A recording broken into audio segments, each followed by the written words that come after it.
दोस्तों नमस्ते प्रणाम। तो कैसे हैं आप लोग? आई होप आप सब बहुत अच्छे होंगे।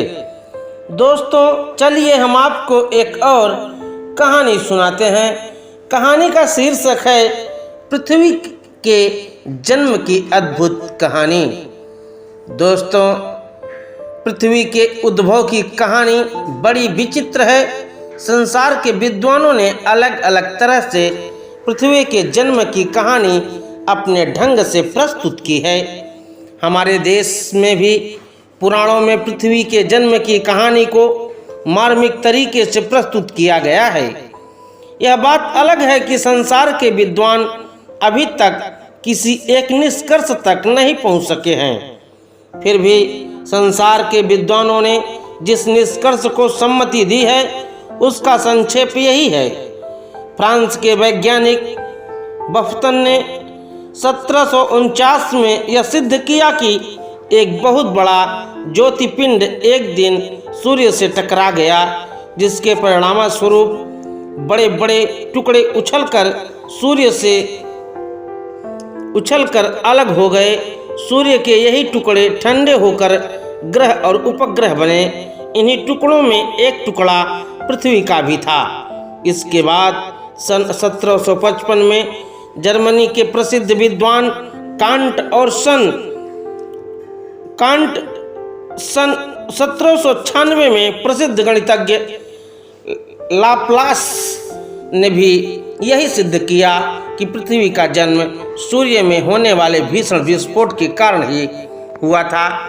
सन 1951 में विश्व प्रसिद्ध विद्वान जेरार्ड पिकुपर ने एक नया सिद्धांत विश्व के सामने प्रस्तुत किया। उनके सिद्धांत के अनुसार संपूर्ण पिंड शून्य में फैला हुआ है। सभी तारों में धूल और गैस भरी हुई है।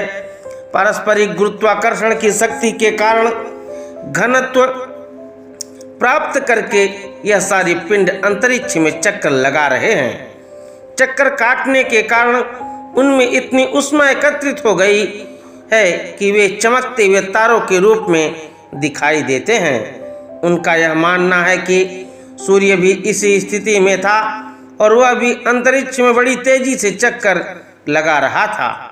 उसके चारों ओर वाष्पीय धूल का एक घेरा पड़ा हुआ था। वह घेरा जब धीरे धीरे घनत्व प्राप्त करने लगा तो उसमें से अनेक समूह बाहर निकलकर उसके चारों ओर घूमने लगे।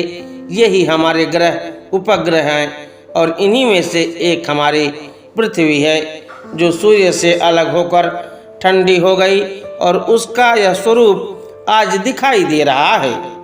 सूर्य से अलग होने पर पहले हमारी पृथ्वी जलते हुए वाष्पपुंज के रूप में अलग थलग पड़ गई थी। धीरे धीरे करोड़ों वर्ष बीत जाने पर उसका धरातल ठंडा हुआ और इसकी ऊपरी सतह पर कड़ी सी पपड़ी जम गई। पृथ्वी का भीतरी भाग जैसे जैसे ठंडा होकर सिकुड़ता गया, वैसे वैसे उसकी ऊपरी सतह में भी सिकुड़ने आने लगीं। उन्हीं सिकुड़नों को हम आज पहाड़ों घाटियों के रूप में देखते हैं। पृथ्वी धीरे धीरे ठंडी हो रही थी और उसमें भाप के बादल उसके वायुमंडल को आच्छादित कर रहे थे। उन बादलों के कारण सूर्य की किरणें पृथ्वी पर नहीं पहुंच पा रही थीं। प्रकृति का ऐसा खेल था कि जलती हुई पृथ्वी के ऊपर जब बादल बरसते थे तो उन बादलों का पानी पृथ्वी पर फैलने के बजाय पुनः भाप बनकर वायुमंडल पर पहुंच जाता था, क्योंकि उस समय पृथ्वी का धरातल जल रहा था, अंधकार पूर्ण था। इसलिए पृथ्वी पर ज्वालामुखियों और भूकंपों का निरंतर प्रभाव जारी था। करोड़ों वर्षों के इस प्राकृतिक प्रभाव से यह प्रक्रिया चलती रही और घनघोर वर्षा से पृथ्वी इतनी ठंडी हो गई कि उसके धरातल पर वर्षा का जल ठहरने लगा। वर्षा के जल ने एकत्र होकर समुद्रों का रूप ले लिया। आज वही समुद्र पृथ्वी के 3/4 भाग में फैले हैं। अनवरत मूसलाधार वर्षा के बाद जब पृथ्वी के चारों ओर छाए बादल छठे तब पृथ्वी पर सूर्य की किरणें पहुंची। सूर्य की किरणों के पहुंचने के बाद ही जीवों के उत्पन्न होने की प्रक्रिया शुरू हुई। ऐसी अवस्था में पृथ्वी का स्थल भाग एकदम नंगा और गर्म ज्वालामुखियों से भरा हुआ रहा होगा। इसलिए जीवों की उत्पत्ति सबसे पहले समुद्रों में हुई।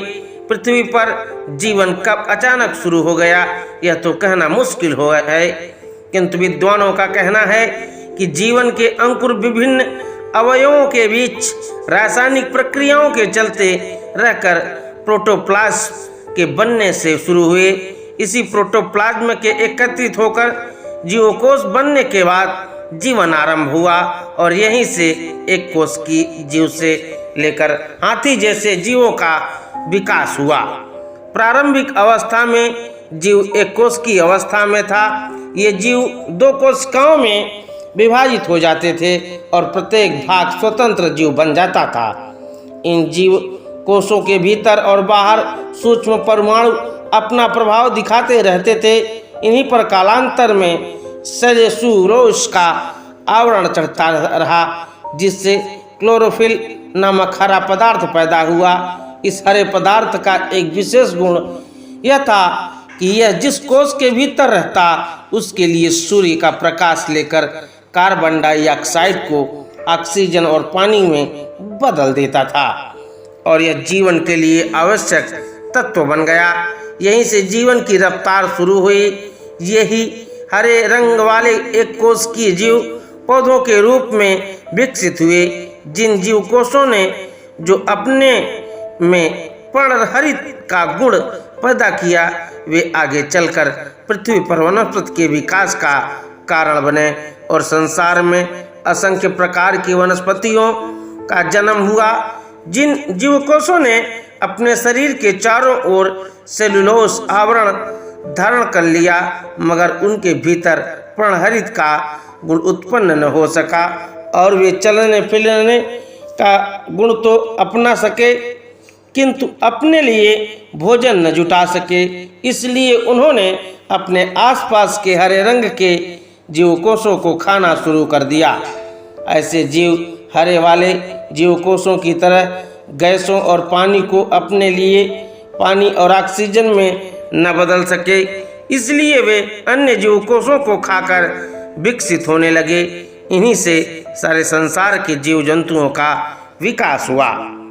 इस तरह करोड़ों वर्षों में विकास की विभिन्न कड़ियों के बाद संसार का जीवन चक्र आरंभ हुआ।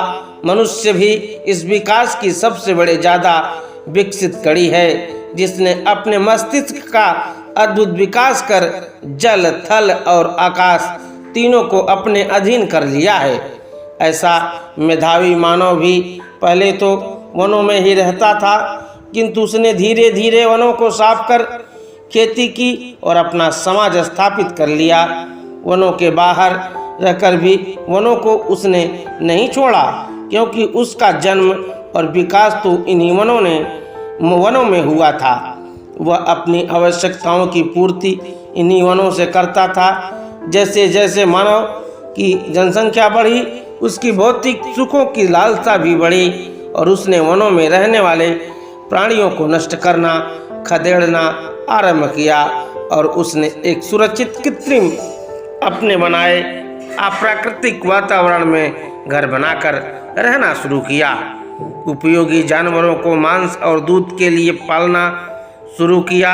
अपनी कुशाग्र बुद्धि से उसने अपने आप को अन्य प्राणियों से अलग कर लिया और अपने बनाए प्राकृतिक वातावरण में रहते हुए तथा अपने भौतिक सुखों की अभिवृद्धि के लिए वह उस प्रकृति जिसमें उसका विकास हुआ था को ही नष्ट करने लगा।